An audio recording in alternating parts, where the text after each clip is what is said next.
Mvua ilionyesha leo kwa zaidi ya saa 7 jijini Mwanza imesababisha baadhi ya shughuli za kijamii na kiuchumi kusimama kutokana na daraja la Mabatini kujaa maji na kumeguka, hali iliyosababisha msongamano mkubwa wa magari. Mtazamaji, hebu tuangalie hali halisi ilivyokuwa katika eneo hilo.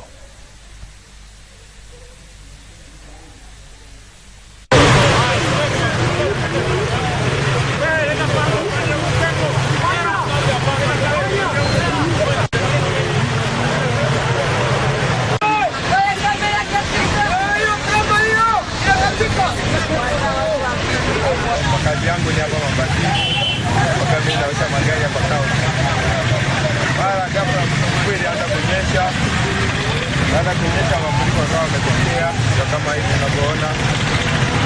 Gari daraja na gari hapo baada kuokoa hapo. Sasa ni mafuriko haya. Jamani wote wa Mabatini wote, jamani maeneo kama Mabatini mafuriko. Tuhameni jamani. Tunapoteza mali kwa kila mara. Kila mwaka mara 2 mara 3 tunapoteza mali. Wiki 2 tu zimepita nimesha tokea. Imetokea tena mara 2. Yaani hapa tumechanganyikiwa kwa sababu tulizokula hadi sio kuelewa. Yaani hapa inabidi tufanye mpango